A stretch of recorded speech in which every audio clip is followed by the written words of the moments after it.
It's late spring here at Anchor Meadow Farm. My name's Matt Hendl. Been keeping bees for about 8 years now. We have kuni pigs as well on about 6.5 acres. The house is about 100-year-old, and small little store that we, I think the wife said she runs this side of it. I'm not going to claim any of this, but I think 14 different vendors, local vendors around here to sell our honey, our pork products that we raise, and a bunch of other vendors that make various things. I think beekeeping is the best way to put what I do, but if you do anything backwards, keeper of bees is more the way I kind of like to look at it and saw it that way. I'm keeping them hopefully happy. If not, they're gonna let you know. So I guess the best thing I like about it is that no matter what's going on in the world, if you're not focusing on them, they're gonna let you know real quick. They're gonna sting you. That pheromone that from the sting is gonna let everyone else know that, hey, here's their target. Go ahead and attack that one. And that's not what they want to do. But if you're careful, if you just listening to them, looking at them, even before you open the hive, you're gonna know what kind of temperament they have. We'll just take precautions, but they keep you on your toes. They keep your mind off of other things, and being a 20-year vet in the military, keeping your mind off the past is kind of a good thing to do. So yeah, that's what I like about beekeeping. So we're hoping that the spring can bring flowers, that the bees can find nectar, to turn that into honey by vomiting into each other's mouth. Just bee vomit is what it really is, honey, byproduct of insects. And we can get that honey that we put into jars and sell it here at our farm. I use it every day in my coffee. Other byproducts we can make with the wax are chapsticks that we have, lotion bars. So since we don't have a commercial kitchen or anything like that, we can't sell on, say, the store shelves of anywhere, so we can sell it from our farmstead. But those are some of the byproducts we make. There's a bunch of other things you can make, soaps and things like that. I'm not that talented to be able to make things like that. It'll be a mad scientist thing and waste money. But the biggest surprise I got is you're never gonna tell the bees what to do. They're gonna do what they want. I had 20 hives last year. I lost all 20. So that was a huge surprise. We had a weird winter where it wasn't really a winter, it wasn't a spring, crazy climates, and all of our queens that most of us get are commercial queens that come from the south. So they're used to 1-2 months of winter. We're here where it can be winter in, July. So they're gonna keep you on your toes, so you just have to watch for indications. I'm seeing white lids on the ground before I go out, so I know we had some sort of disturbance from the storm we had last night, tornado warnings. But fortunately enough, it was just the lids, and as we went and we saw that the bees were very calm, content. We lit our smoker, we didn't even need it. I knew from adding supers on the other day that I had one with wonky comb, one that probably used a little bit of help, more bees, but we're just gonna let them go and keep going. But as I went through, saw that each hive at least had bees coming in and out, but understanding the weather, they're not gonna wanna really come out. Yeah, I'm overall satisfied with what I saw today. As we go forward and go more into a summer, I expect to have a lot more clover, a lot more of that white comb that we saw in that really crazy hive that I forgot to put frames in. A lot more white comb is an indication of a nectar flow. Based on that, all the stuff we planted around here, there's a lot of clover in the yard, trying to help the bees. And it's just now starting to come up, so we should expect a lot more when the weather gets better. See a lot more bee activity, and hopefully get a lot more honey byproducts and as we go. But again, storms are gonna bring us some curveballs. Is it gonna be a dry year? Is it gonna be a wet year? Are those flowers gonna produce for long enough? Is it gonna be too much rain, not enough rain? There's so many different things that could go into beekeeping. We could have an amazing year, we could have a horrible year, but it's pretty much up to the bees and how we keep them.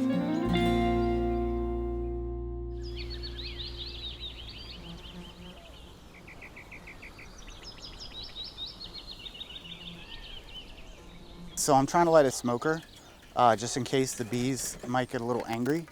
Because right now the bees are already up bothering us because there's a dearth right now. There's not a lot of pollen, there's not a lot of nectar, and they're low in their hive or they want to continue working. So they might get a little angry when we open it up, the hives. So I want to make sure that everyone has enough smoke. So as we're going into summer, what I'm looking for is what different flowers are blooming. It's going to kind of let me know the temperament of the hive. So if I see a lot of clover coming up, the dandelions that came in the beginning of spring, and then most of your variety of wildflower. Once I see those popping up, see bees on them, or I go by and check the hives themselves. It's like an airport. If they're taking off and landing real quick and don't even care about me, then I know that there's a nectar flow going on. I know that they're bringing honey in, and I really don't need to go inside the hive. If there's not a lot of activity around the hive, then I know that maybe, okay, there might be an issue, so I might need to inspect it. So as we're going into summer, I'm looking for the nectar to be building up, if we're getting rain. So basically, the more colorful the landscape, you know that you have a nectar flow. All right, I know these guys are good. I put a clean excluder in there. We got bees coming in and out there, good. Smoke in the hive to kind of let them know, hey, I'm here. This will also kind of negate any kind of smell sense they have, any kind of alert pheromone they put out, like someone's an intruder. It'll dull that so it won't get to the rest of them. It'll also make them think there's a fire, so they need to start gorging on the honey instead of worrying about me, and eat as much as they can just in case the fire gets into the hive. So we're going to open it up. It's early in the morning, so we should see a lot of the bees in here. So as you can see, a lot of the bees are at the top, and they're kind of still asleepish, but they're not. The sun hasn't hit the side of the hive enough to warm them up to let them know, hey, it's time to get out there. They had to stay huddled and warm overnight, so they're still huddled down. So they smell the smoke. So what I'm going to do is I'm going to peel this up. Now it's all sticky because of propolis, so basically saps that are around on the trees, and it is very, very stuck. You can see I'm actually bending the wood. So now we're going to lift it up, and they're pretty calm. So these are all honey supers. So as you can see on the underside, they've built up a lot of comb. The whiter comb is the newer stuff. The yellow one is just a bunch of pollen footprints all over it. So this is what we call burr comb. But they're very calm right now. I don't need to smoke or anything. They're pretty content. So I'm gonna give them a little bit of smoke just to kind of let them know not to come out. But what we have here is I have a 9-frame honey super. So what it is, it's spaced out a little bit. So there's only 9 frames, but as you can see down the center, they fattened them out a little bit. So these, every single one of these have honey in them and are filled to the brim. So I'm gonna take one out just to show you.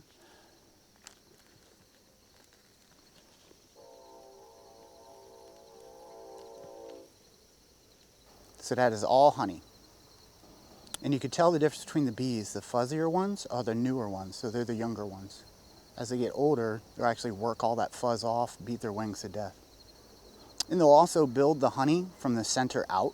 So if the outermost frames are fully capped, then you can actually take the entire box off and process it if you need to.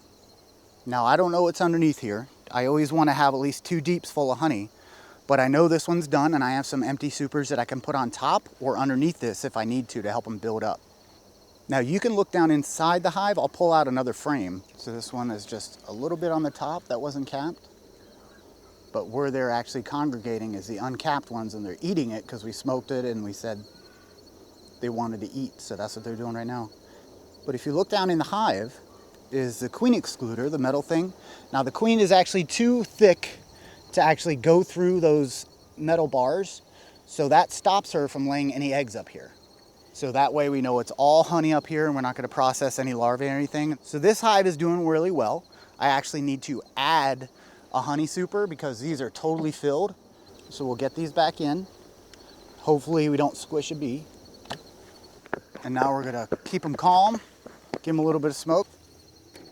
You always want to make sure you put the hole the right way. So that's our hole where they could get in and out to deposit honey or nectar right in the top.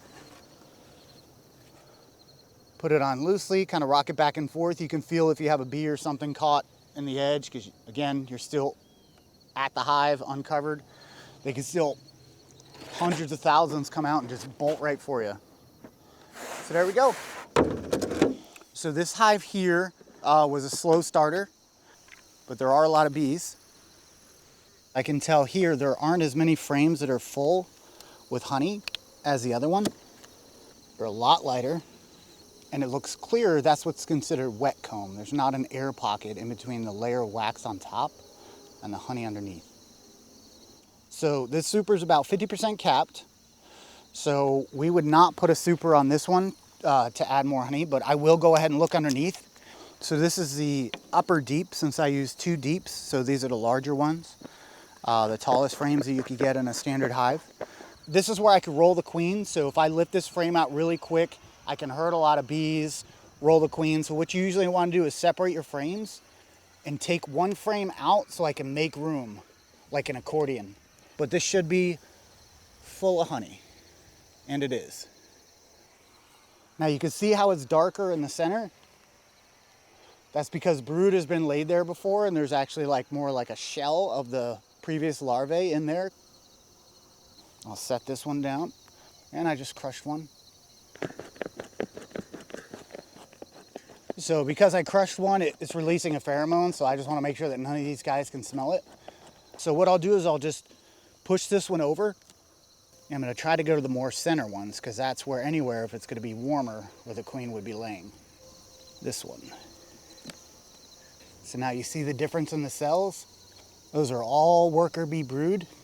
A little bit of scattered in between. Now what's inside those cells, I can't really tell. There could be a little bit of pollen, but for any reason the queen said that is not good enough for me to lay an egg.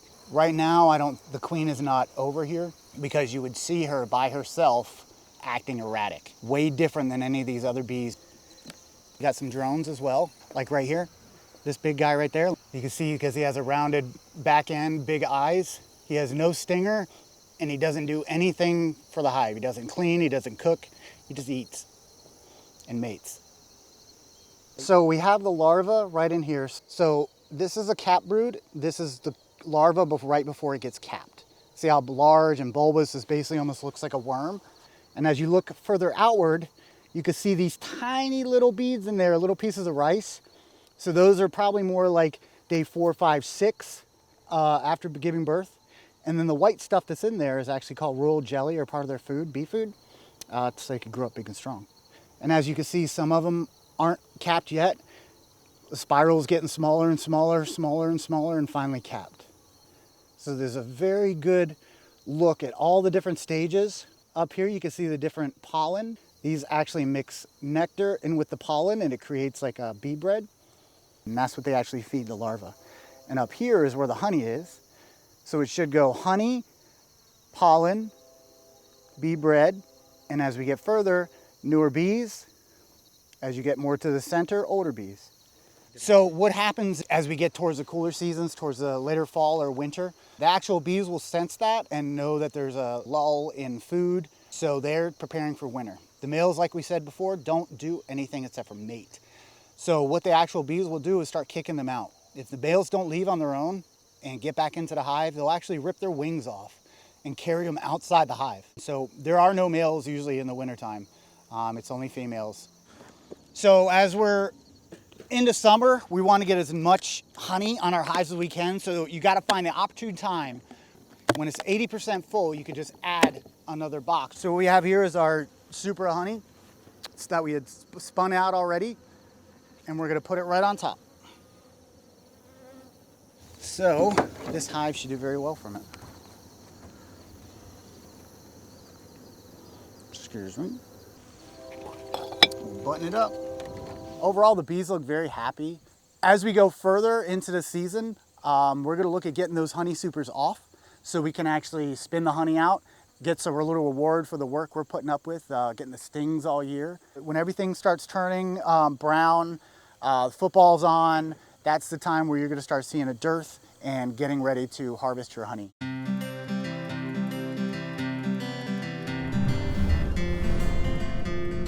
So we're here, fall, Anchor Meadow Farm, and as you can see from the beehives, they start getting a little bit more active as they're searching out for different sources of food, whether it be pollen or nectar from somewhere, and they really are trying to build up for the winter as the season changes, as the days get shorter, it gets colder.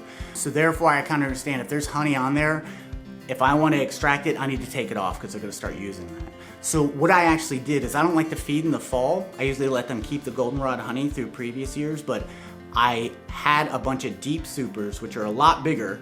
That's the 2 bottom boxes that we have in our hives out there. And I had about 8 of those boxes full of honey, and they weigh about 100 pounds each. So I took off the mediums and replaced them with deep boxes. So that kept them calm. They have plenty of honey to go through winter. They're still gonna be searching because they're always gonna try to gather. all the time. So the bees coming around here showing me, hey, I want your honey, gave me the idea I should pull that honey if I want it, because they haven't started eating it. So we're here and we just pulled about 4 supers off our hives. We're able to get 4 full supers here, and they weigh about 50 pounds each, so a little heavy. And we're gonna show you how we're gonna extract them. This is a medium super, and each one of these frames are filled with honey. Getting these out without breaking the sides off and without bumping on either other side of the frames. So there we have a fully capped on both sides, and we're gonna show you how we could extract and cut the caps off. So what I'll be doing is pulling the first layer of cappings off. All this white is basically just a quick air layer underneath. So I'll do this first, and it just pulls the cap completely off. You want to work laterally. So I just took the cappings off, so it's all the honey is staying in there. So they have put a layer of wax over top each cell to store that honey, because they said it is less than 18%-ish of water, so it won't ferment inside here, and so it'll last hundreds of thousands of years, just like it's in the Egyptian tombs. Still good to eat because it was less than 18%, so the bees cap each individual one as a food storage. So that's one side. And then we'll do the same on the other side. I'll take the top and the bottom ones, and then take that side.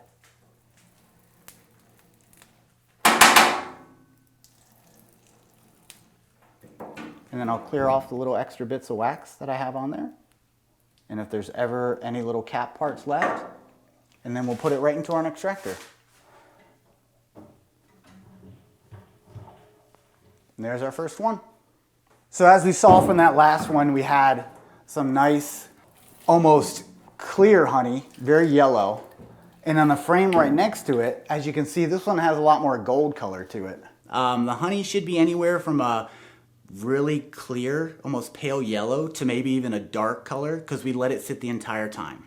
So it had anything from clover, which is going to give you a real light, sweet honey, to we had a lot of sunflowers as well. That's going to give you a dark honey. It's going to crystallize really quickly. And also, in the last month or so, we've had a lot of goldenrod as well. So that is going to give us a dark honey. So when we see and we extract, we're going to see those different blends of honey, and it's called a wildflower mix, is what we're going to call it.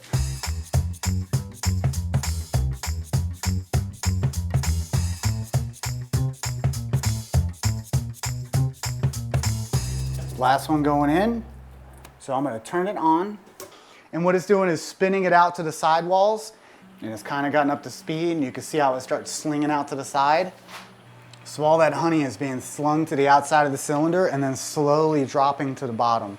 And as it starts filling up, we'll open up the honey gate on the bottom and let it start flowing through our 3 filters. So for ours, we just use a food safe bucket. We have 200, 400, and 600 micron filter to filter out any of the wax chunks, bee legs, other sort of impurities that have gotten into the box or anything like that. And this will be full of honey. That's what it's about.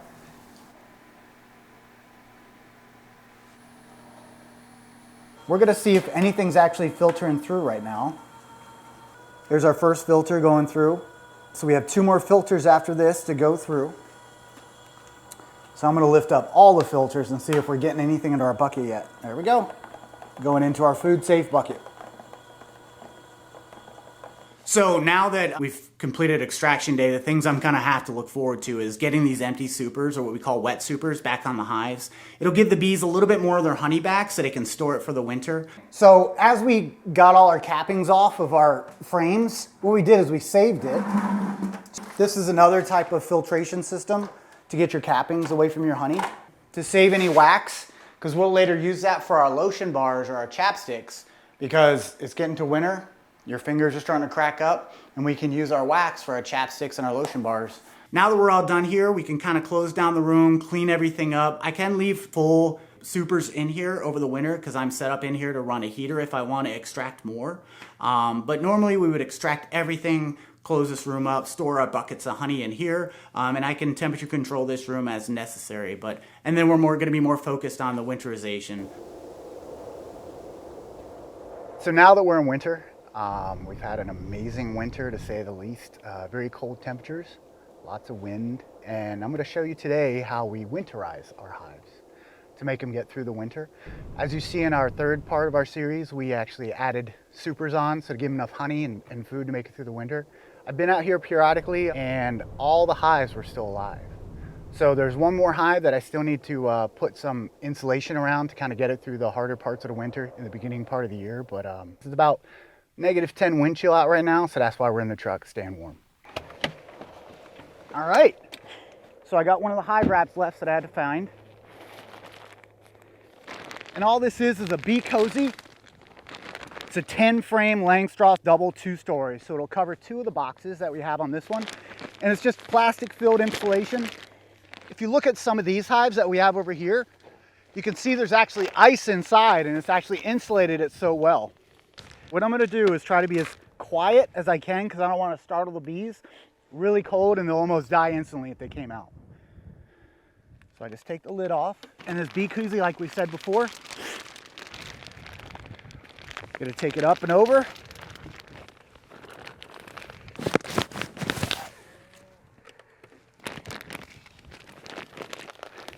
But just be slow, because the last thing you want to do is make the bees come out. So we want to make sure that we have just below the top. We still got to let these little entrances and airflows through. We'll put these guys right back on top, and there it is. And we'll head over to this hive over here. I know this hive's alive. I'm going to open it up and see if we can give you guys a look at it real quick.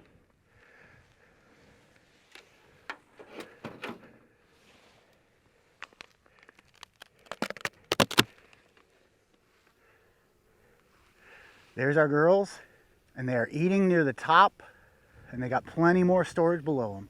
And I'm going to shut this, because they're probably not happy I just opened their house up to all this cold.